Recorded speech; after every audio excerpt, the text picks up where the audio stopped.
Hello, everyone. Hi. Thank you for all of that. I have some questions that have come in. May I start out with one?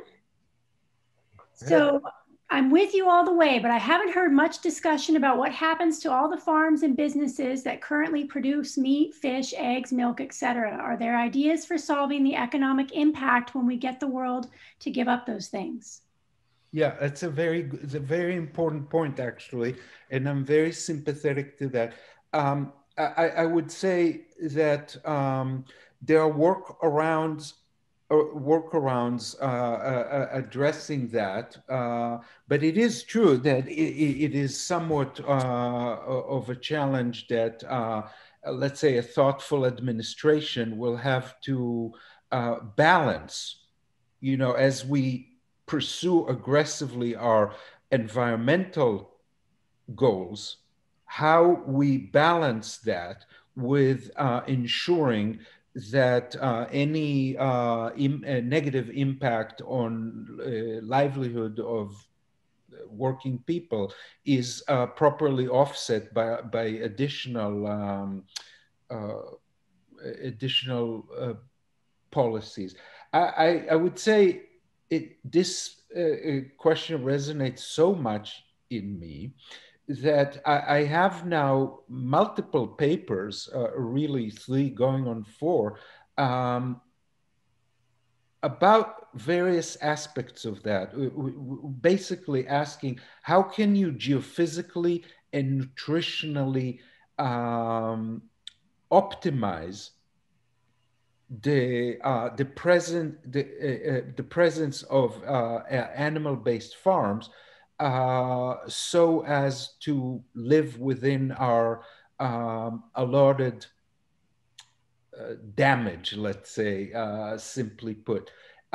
It's a hard problem. I have some answers, and some of those are going to be published any day now, and some in a few weeks to months. And people who are interested should check them out and reach out if they have further questions on that. Let me give you an analogy. I used to sell books. I go around to radio and TV shows all over the country to sell books to support my family. And I recall one day a dairy farmer called me up on the radio show and said, you're destroying my family. You're preventing me from, putting shoes on the kids and paying my rent. What in the heck do you think you're doing?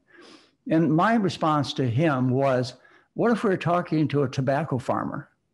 What if we were talking about the hazards of tobacco? I said, don't you think the greater good, as far as eliminating tobacco, would be more important than what happens to you individually?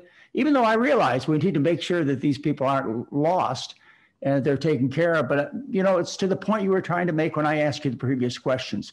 There is a greater good you also have to consider.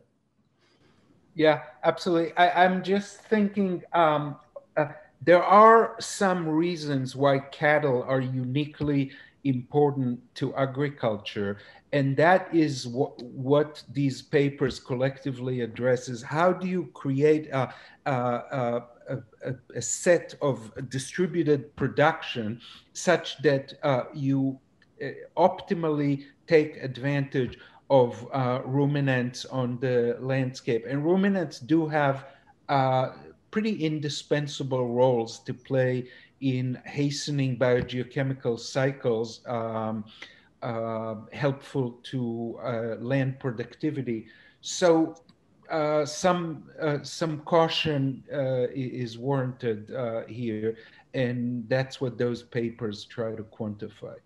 And Brendan and Jeremy, do you have anything that you'd like to add to that question? Well, in other words, what do we do about the people who are going to starve to death when we make this dramatic dietary change? Because we're going to do it. I think that it raises a very good point, and I think we need to recognize that this destructive overall societal context we live in has caused many people to be forced to be engaged in being part of that destruction, even though that might not be their choice if they could start it all again from the beginning. So I think, as Gidon was actually referring to, it's absolutely critical. And this, of course, is totally true with the green energy revolution. And, coal miners who are afraid of having their lives and their livelihood ended through the transition to renewables. And it's the same kind of thing, that we need to approach this, recognizing that the people who have been engaged in their livelihood that have been, as a result, causing these destructions are not themselves the fault. And they need to be treated with great respect. And a big priority needs to be put into investing, like state investment, into allowing people to shift, to transition. It's very difficult to do in mid-career, whatever you're doing, but to transition to actually those kind of activities that are life-affirming. So in the area of agriculture, I think a huge investment in agroecology, a huge investment in permaculture practices, a huge investment in regenerative agriculture could be made, allowing people who spent their lives in farms to actually reconsider what they can do. And there are examples of that, they're only small examples right now because the whole situation is so much geared towards profit-based and sort of big companies, and everything else is destroying small farms. But it's possible for people to actually get those new tools and actually be part of the solution rather than part of the problem. But it involves society as a whole to recognize the fault is not with the people who have spent their lives doing that, and they need to be invested in as part of that transformation. Brilliantly said. And just here, and definitely not my area of expertise, but I can say here in Alberta, where I live, the two key industries are fossil fuels and beef. And right now we are seeing this, transition into getting very interested in renewable energy. And also, I just saw in the paper yesterday, a big article about how it's absolutely imperative that farmers and other folks get involved and get interested in plant-based protein because it's such an up-and-coming commodity and it's the future. And so we're seeing people getting more interested. And certainly the Canadian government has already set aside a lot of money to help get plant-based protein in progress. So we're seeing a lot of it in the prairie provinces, and I think these changes will happen, and people will find whatever consumers want is what they'll be producing, and that's as simple as that. Thank you. May I bring up another question that came in? Can you speak to the Livestock's Long Shadow report that was published over a decade ago? It discusses livestock farming and how it's the #1 contributor to greenhouse gases. Are you in agreement with it? Yeah, let me, because it's something that changed my whole way of thinking. You had Al Gore come out with The Inconvenient Truth. In the same year, 2006, you had the World Health Organization, the World Bank, put out this 417-page report called Livestock's Long Shadow. And considering what they thought was important, they figured, and this was dramatic, I mean, this is world-changing. They figured the livestock industry contributed to 18% of the greenhouse gas productions compared to transportation and other energy needs, which was only 14%. So as I mentioned, the World Watch Institute, they reevaluated the raw data from this World Health Organization report, and by including other things like transportation, all kinds of factors that weren't considered by the World Bank Group, they estimated that over 51% of the greenhouse gases are produced by the livestock industry. And I think it's at least that. And as Brenda Davis said, we're coming up with estimates from Eat Commission that if you change to a vegan diet, there's a 50% reduction in greenhouse gases almost overnight. And other researchers who estimate as high as 80% reduction in greenhouse gases by simple dietary changes from the gluttony of Europeans and Westerners and Asians these days back to the traditional diet of people. We're not talking about anything strange. We're talking about getting rid of a diet that it's only been popular for the last 50 to 100 years.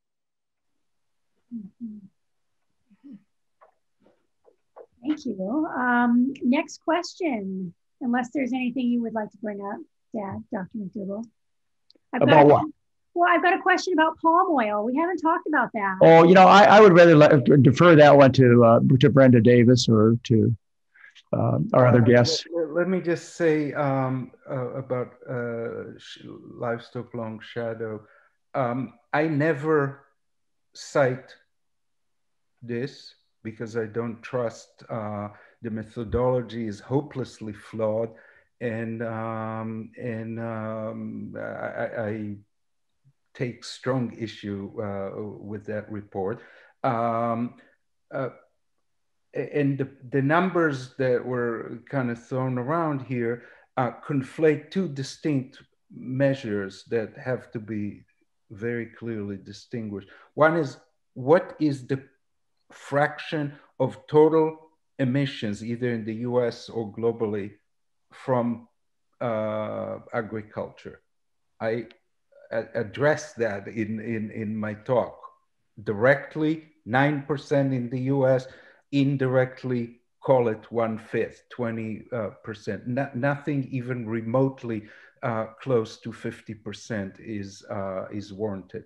Now, it is true, and many of my papers show that if you have a particular person carrying out a dietary shift, they can eliminate 80% or so, or even more, of their food-related emissions by this transition. But that's a completely different question than the one asking how much of the total greenhouse gas portfolio is due to agriculture.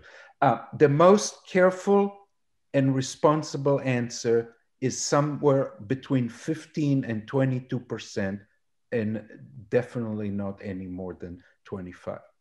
Well, it's certainly substantial and something that's not being addressed. And of course, that's the purpose of this day-long information gathering, is to get people to focus on it, whether it's 20% or 50%. I don't think the actual percentage is going to influence our need to make the change. I mean, it's obvious we have to put this into the equation or we're going to fail. Absolutely. So can we get back to the question about palm oil? We haven't talked about that, but that's a big one. And coconut oil is very popular. So Jeremy, you're nodding your head. Yeah, well, I'm actually very glad that question got raised. I think palm oil is a huge, huge problem. And as the question has said, it's actually causing massive deforestation, especially in Southeast Asia. And I think we have to look at the deeper issues around something like these horrendous palm oil monocultures that take place. We have to recognize that ultimately what's going on is these big for-profit driven, shareholder-owned consumer product companies that want to find a way they can grow their profits as fast as possible. The way that they know that works is to basically trick billions of people's palates into getting addicted to something that tastes really good that they can buy and that can be produced as cheaply as possible. And so these companies essentially turning humans as the consumers who are eating these like horrendously almost poisonous products, and turning the living earth, turning these beautiful primal forests, some of the greatest heritage of all life on earth, turning them into these horrendous like monoculture plantations for profit. And so what can we do? Well, as consumers, one thing we can do is be aware of not buying products that have palm oil in them. And I think politically we can support some organizations like Greenpeace and the Center for Biological Diversity and other activist organizations have actually made really good progress in shaming companies like PepsiCo and others around their palm oil focus and gotten them to change some of their policies. But ultimately, these are small incremental things. We have to look at the root of the problem. We have to look at the elephants in the room that is so big that we don't even like to talk about it, which is this growth-based, shareholder-owned companies that are basically, and I think I talked in my presentation, the dominant force in our world today that are driven to just keep growing at a faster and faster rate. And until we look at the system that's causing that, even the most aggressive interventions we try to make are small incremental ones compared to the overall problem. So thank you for raising the question about palm oil. Yeah, no, I'll just add to it. When you think about why palm oil has increased so much in the market, it's we eventually discovered how damaging to human health partially hydrogenated fats were, and so we tried to remove them from the food supply. And in their place, we're using foods with a lot of saturated fat, like palm and coconut oil, because they're quite shelf stable. And so to me, it's not a huge sacrifice to avoid foods with added palm oil, because they're literally the junkiest foods you can imagine. It's highly processed foods that are shelf stable. They're meant to sit on the shelf for 2 years. It's crackers and all of these junk margarines and so forth. And so really do, if you're using, highly processed foods, at least look at the label and avoid. I think palm oil is well, this is, again, not my expertise, but I think it has more serious adverse consequences ecologically than even coconut oil would have. And, I think everybody knows the association with primates and what it's doing to the land that they call home. So just steer clear, please. Before Jidan has to leave, I would like to address the number that keeps getting thrown out. When we first started talking about the disasters that were going to occur to this planet, we talked about sometime in the 22nd century. Now what we're doing is we're using a figure 2050. I find that harmful to think that we have until 2050 to make these necessary changes. These things have to be done now. What does the rest of the panel think? Yeah, there's no doubt about that. I mean, we've known that for decades. We just haven't done anything. But why do people keep saying we have until 2050? Or we're going to get all the gasoline engines off the road by 2030. Excuse me. Like, in fact, John, scientists around the world are actually, they put the date of 2030, and so basically just in this decade, to significantly turn things around before, in their view, it's so late that we start hitting these like reinforcing feedback effects on climate, that we're actually have no chance of turning things around. So they are saying that year, and when they're saying turn around, they're not saying wait until then to start changing our behaviors. They're saying we need to start changing our behaviors radically right now, so that over just the next few years, we can actually turn those emissions curves from going up like that to going back down, in order to have a chance of getting to that 1.5 degree Celsius rise in temperature this century. And even that would take drastic transformation beginning right now. So I don't think anyone who's looking at this situation thinks it's any time. I mean, we're already decades beyond the place for sort of easeful change. But I fear that the consumer hears the other. They hear that you have until 2050 or 2030 to get this fixed. That I think it does a disservice to our cause to give people this kind of out. People love to hear that they can continue to do what they're doing. People love to hear good news about their bad habits. And, anyway, I just wanted to bring up that date because I heard it a few times here, 2050. And I want to make sure that you clarified it. There's nothing to it. It's purely arbitrary. the impetus for radical change, not just in diet, but in every aspect of our interaction with the planet, is decades out of date, literally decades out of date. I mean, we've known that in the 70s beginning, the 80s more, 90s with very little doubt, 2000 and on, it was all hands on deck. There was absolutely zero doubt. And since that time, which is 2 decades, we've known that, and still, well, in the last 4 years, we just took a huge step back, but now we'll gradually catch up to where we were in the mid-90s. Well, there's some good about learning what the bottom can look like. All we have is up to go. Let's hope so.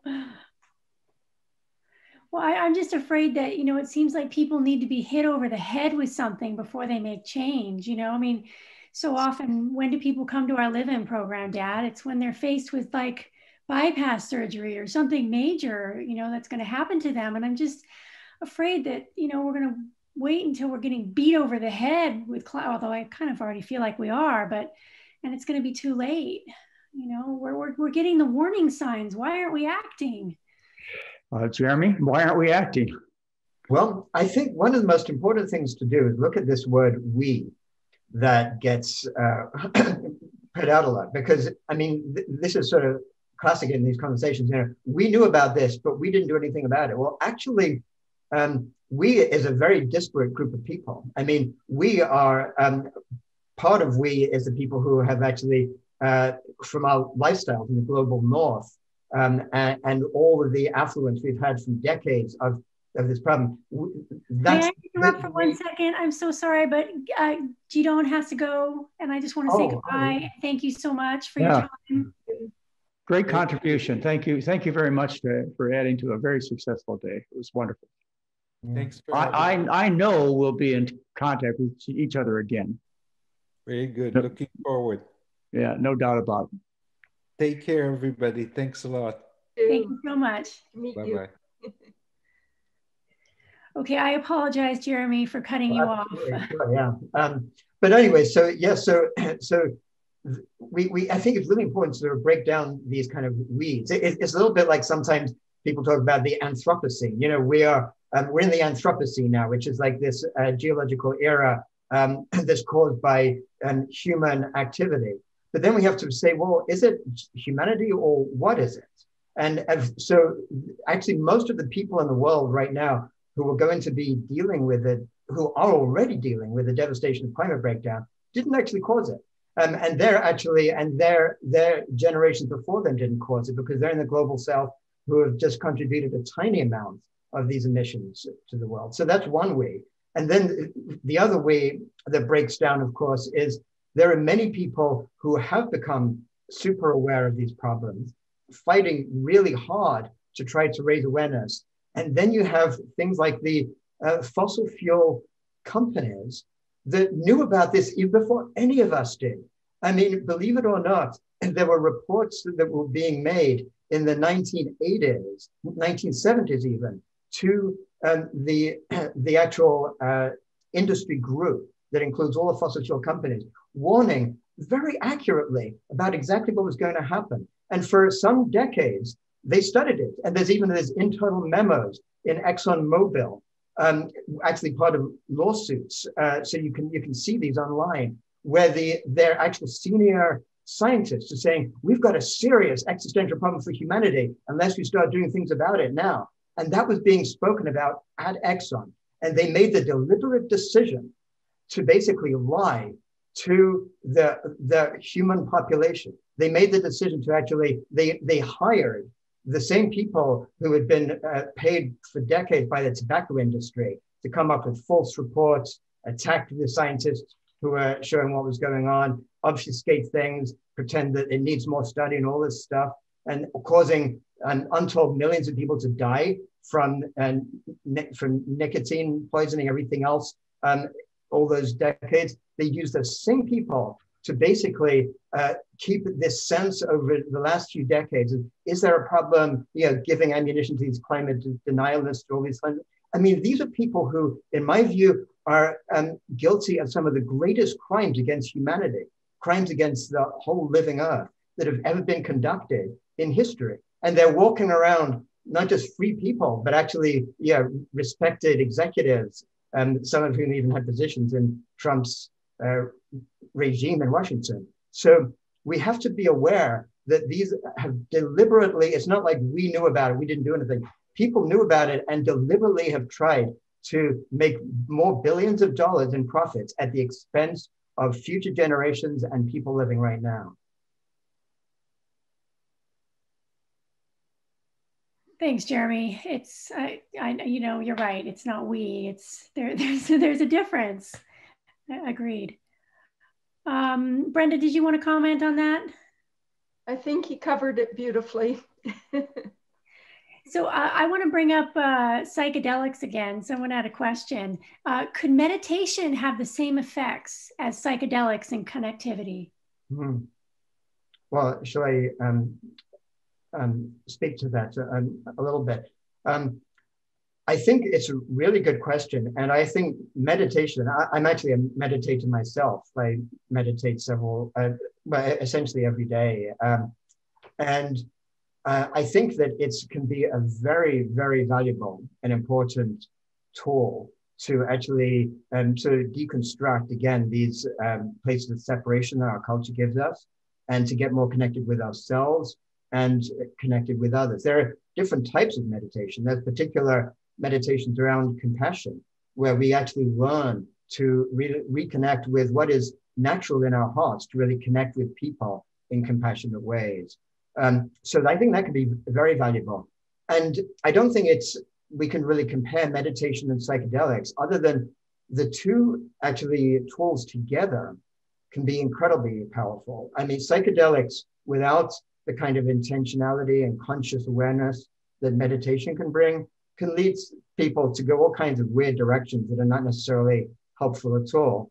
And with meditation, some people get stuck. It's very easy to try to work hard in the practice, and it becomes hard work, and it doesn't feel like you're going anywhere. And you sort of know you should do it, but then it's not necessarily powerful enough to break through some of those barriers, which is why actually when you try to skillfully use those two different tools together, that can be actually super effective. I'd like to, on a positive note, I'd like Brenda Davis to talk to us about what the Canadian Dietary Guidelines just recently did compared to the U.S. Dietary Guidelines. It really shows us that governments can make a difference and people are making progress. It just happens to be going on in Canada at a much more progressive rate than it is in the United States. Well, what John's talking about is our new food guide. And for many years, like the US, we had a food guide that was essentially, food groups that included meat and meat alternates, fruits and vegetables, grains, and dairy products. And so half of the guide for many years was pretty much animal dominated. And what happened in this latest rendition of Canada's food guide is we now have a plate, and half the plate is fruits and vegetables, and a quarter of the plate is grains, and the last quarter is protein-rich foods, which do include animal products, dairy and meat and whatever, but it's quite filled with plant options like beans and tofu and nuts and seeds. And then there's a very strong recommendation to choose mainly plant protein sources. And so in essence, what you've got is you've got a guide that is 75% plants, and then the other 25% is some animal products, but with a great encouragement to choose predominantly plants, which makes the guide, I would say, close to 90% plus plant-based. And what's really unique about the guide is there's no longer an essential dairy group. So dairy products have always had quite a prominent position in North American, whether it's American or Canadian food guides, with their very own group. And you know, eventually we allowed some soy milk in as an alternative, but for years it was just dairy. And it was kind of, you know, each group was considered essential, without which you will die kind of attitude. And so for the government to remove that completely and, you know, put a little bit of yogurt in the protein group is just huge.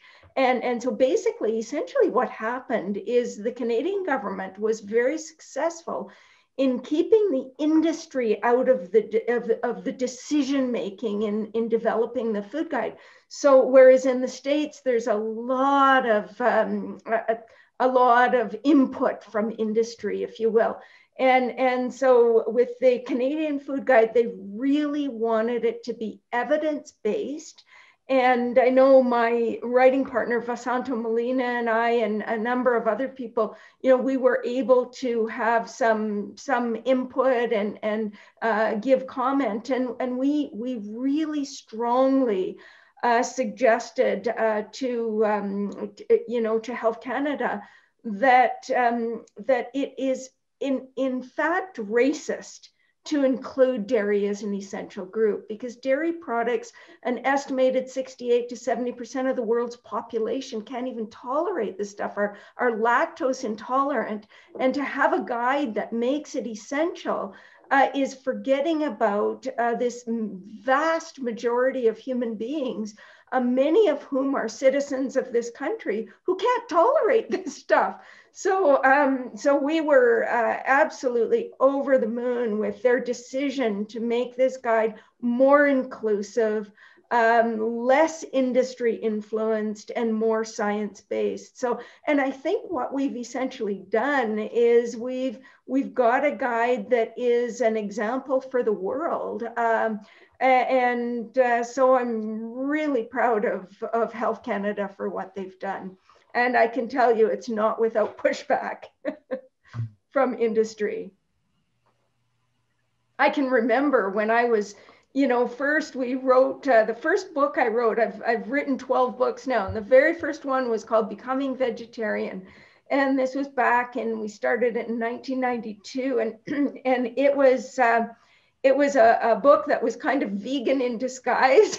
So, because we figured the word vegan back then wouldn't go over so well. But we actually had a chapter called Without Meat. How do you survive without meat? How do you get the protein and iron and zinc? Then we had a chapter called Without Dairy. Well, the dairy industry, thinking this is a vegetarian book, they figured, oh, it would be very dairy friendly. It would be dairy everything.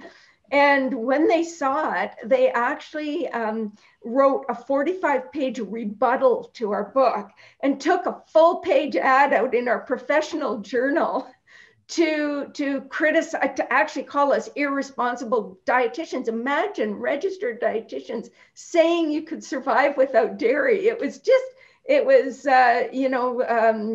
blasphemy at the time. And so we wrote our 45-page rebuttal to their rebuttal. But for years, the industry has had such a powerful voice in national nutrition recommendations. And I can remember back in 1990, the World Health Organization warning governments about these alliances with industry and how they will negatively impact health. And it was a very powerful document, and we're slowly inching our way forward. And I hope, it's unfortunate, that the U.S. isn't sort of galloping forward quite as quickly as Canada has, but I know it will come. I know it will eventually. Yeah, things are changing. I think, we said it this morning. When I was a little girl, hardly anybody did this. And now there's people all over that know about this lifestyle and are trying to make a difference. So things are changing. I know not as quickly as you'd like them to, Dad, and not as quickly as they need to. I mean, as you said, our environment, it doesn't have that. It doesn't have decades. We need to make this change. And And events like this are really bringing awareness and bringing all of us together, and, you know, letting people know that they're not alone and they're not crazy. And this is a real, true message and facts that we need to face. So thank you both so much. Okay. Well, thank you. Yeah. So anything else that you want to bring up, Dad, Dr. McDougall, before we wrap up? I just want you to know this has been a fun day for me, and you did a wonderful job, Heather, at moderating things and keeping us all on track. And this type of seminar is presented by the McDougall Research and Education Foundation. And you know, if you don't have any place to put all the extra money you're making on the stock market now because of climate change and because of COVID-19, you can always toss a little bit our way. We're going to be putting on many, many types of seminars, and definitely we're going to be doing seminars on diet and the climate. We're the only ones that I know of around the world that are doing this. And so, you know, we're going to take the lead until somebody else does, but the job has to be done. And we certainly appreciate all the speakers we have. I tell you, we didn't have a weak link in the chain, Heather. I don't know how in the world we get so lucky to find such wonderful people to contribute. And I bet it would be like our program, our living and our telemedicine programs. The nicest people in the world seem to join us in our efforts. Or maybe we just bring out the nicest qualities in all of us, including the speakers. It was an amazing day. I can't thank you enough. Agreed. Yes. Thank you so much to everyone that attended. It was great. Please remember this entire event has been recorded and will be on our YouTube channel on Monday. So please watch it again, share it with your friends and family, and know that we will be doing these again. This has been so much fun. So Brenda Davis, Jeremy Lent, thank you so much for being with us today. And thank you all to all of our other speakers that were with us today, and to Dr. McDougall, Dad, for putting it together. It was great. Thank you so much. Have a wonderful rest of your day or evening, and we'll see you again soon. Thanks, everyone. Bye-bye.